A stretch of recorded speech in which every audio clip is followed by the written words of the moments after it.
private sector, and they have become very important partners in our work. And why the private sector? I mean, well, because they're very important to any economy in the country, to development, and therefore to what happens to our natural resources, which includes the macroeconomic process. The second aspect of MFF, which was very important, because this partnership brought together countries, private sector, NGOs, on the strategic steering committee, is we also brought together the international intergovernmental organizations and the international NGOs like CARE, the deal with humanitarian relief, and the UN, and all its bodies that have to do with the environment. So through UNDP as a co-partner of IUCN, we bring in UNEP, we bring in FAO, and we bring in any of the other UN agencies that we think need to come in. And that itself means that we have access to those networks globally to just about any organization we need to outreach, which is why MFF in a sense is quite powerful, because we can reach out at all levels to partners and ask them to come in, and they frequently do. The third aspect of MFF, which has been very important, is that we didn't want to stop with just donors who gave us money to run a program. We wanted to take that money and then, in terms of sustainability, give it to organizations and agencies that actually would use it to develop programs of their own, which in the longer term they could continue to run without IUCN, UNDP, or anything else. Hence the grant-making mechanism. And that, I think, has been a key to our success. The ability to actually take the money and give it to people that can make it work in the way that they feel will be more sustainable and most credible at the ground level has been, I think, very powerful in terms of MFF, and we are in our second phase. We have more countries wanting to join than we can accommodate. We started off with the 6 Asian countries that were affected. As you know, we have 2 more now, and we have 4 in queue, and more coming in all the time. So in that sense, it's been a very successful program, and really, they're not coming in for the money. Because if you look at the size of the grants, they're important, they're significant, but they're not huge. You can go to lots of other world agencies and get much bigger grants for much more.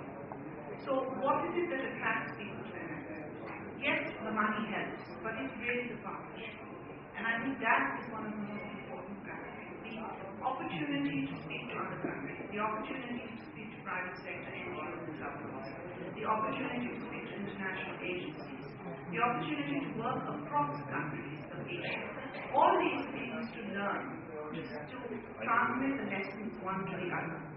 And Pakistan is coming in the second phase, but I'll give you examples of countries in the first phase that go beyond even the MFF mechanisms. For example, because we've been doing this work in various countries, India and Sri Lanka recently decided outside MFF to develop their own discussions in terms of transboundary work in the Panga Strait between India and Sri Lanka. And they're doing work on their own, regardless of MFF is facilitating it.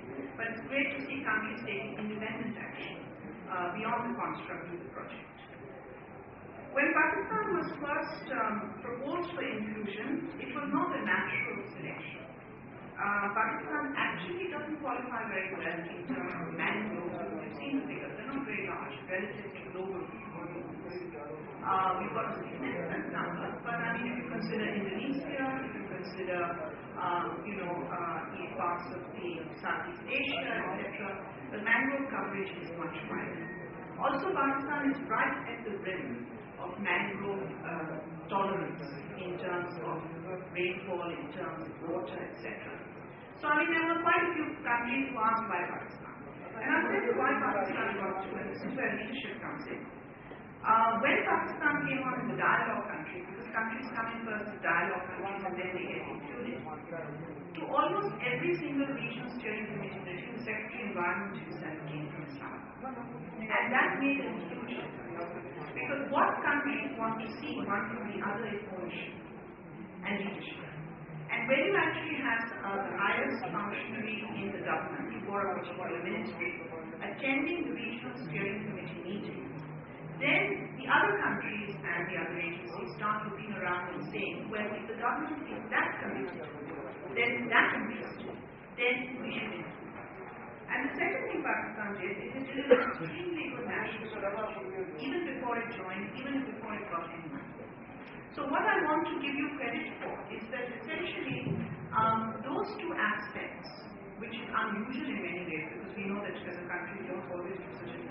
job at international fora. We actually did our homework.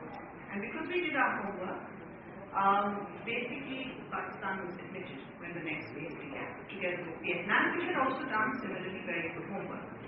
There were other countries, I'm not naming them, but there were other countries who are still in the queue who actually were also there but didn't do that, but they were not.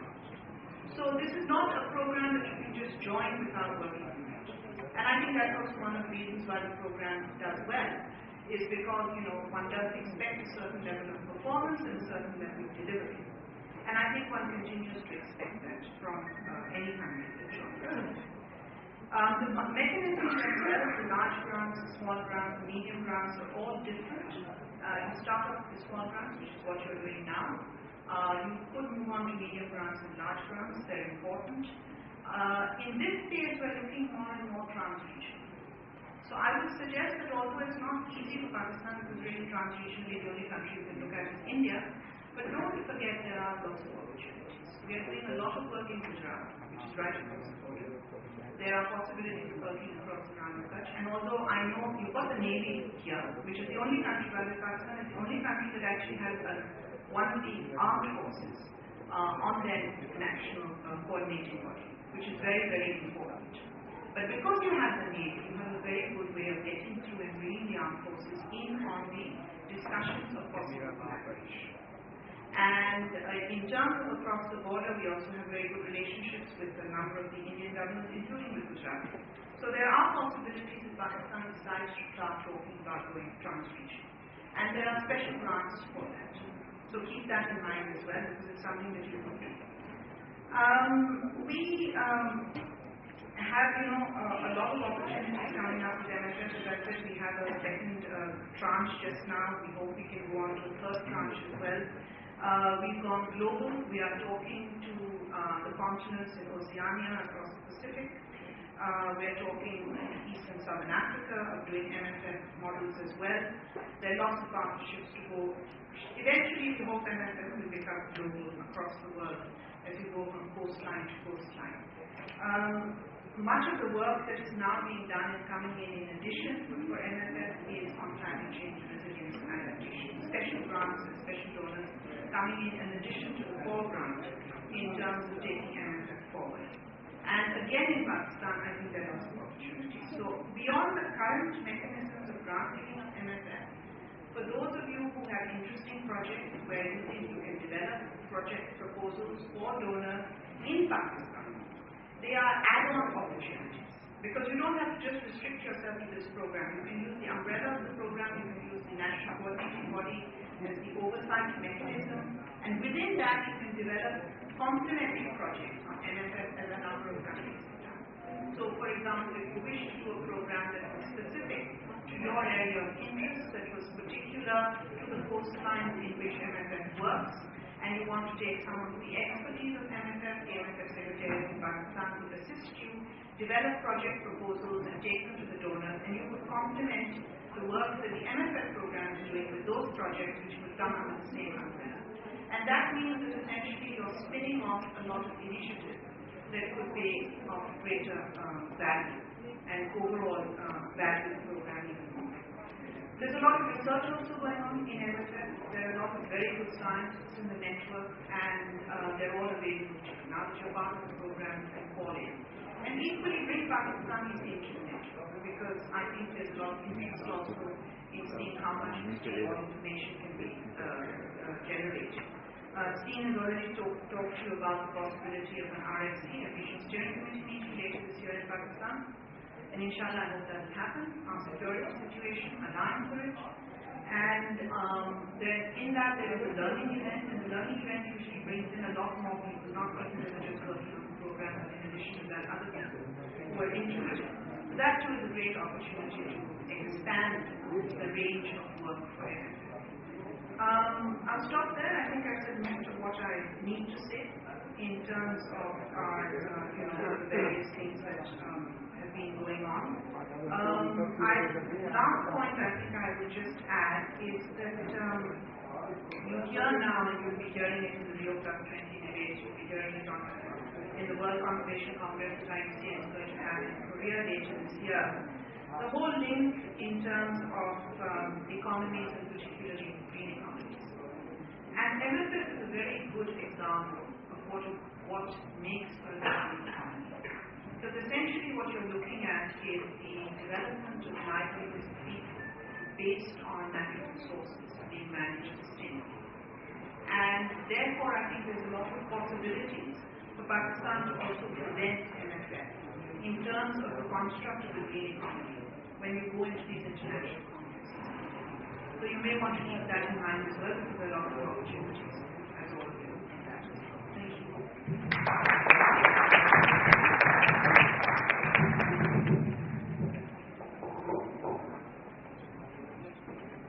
Thank you, Mr. Khan. This definitely got more details on the MFF program and what would be coming up. I would, at the end of the conference today, I would like to present my thank you and appreciation for the time all the speakers have given us for the day, and obviously this was very enlightening, very encouraging and thoughtful for us to listen to all this and then make our strategies how to be part of this campaign. Now I would invite Ruta to come forward and kindly give conference mementos to the speakers. Ruta, kindly.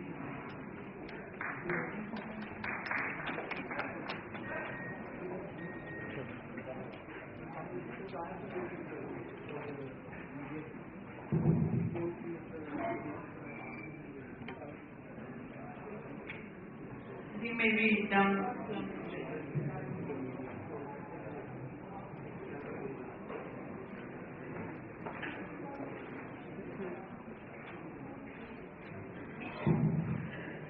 First of all, I would want Mr.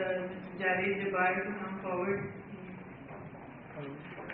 So you would remember his day also, and he would remember what you highly motivated us about.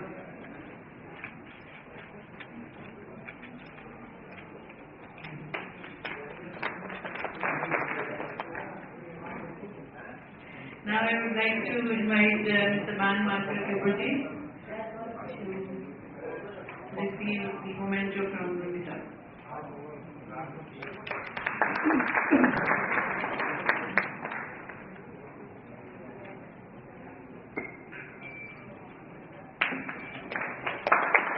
Thank you. I would like Dr. Zafar Khalid to kindly come forward and receive the memento from.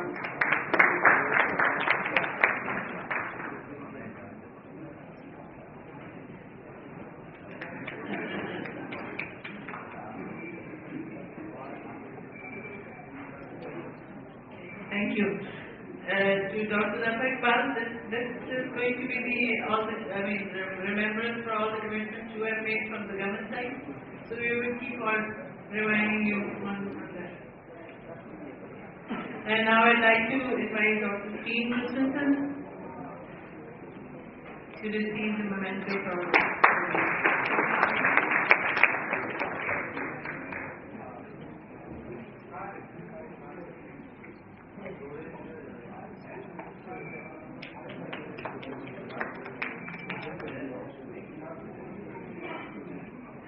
Thank you, Dr. Singh. Thank you, Rupta. Kindly be seated.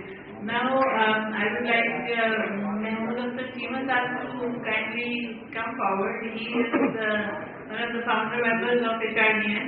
I would like him to come forward and give out the mementos for other speakers. So, kindly Seema.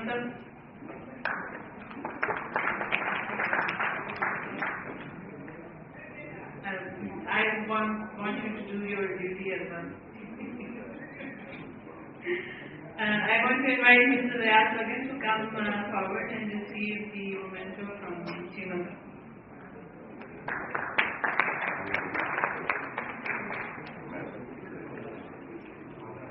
Thank you. I want to invite Sayyid Ghulam Qadir Shah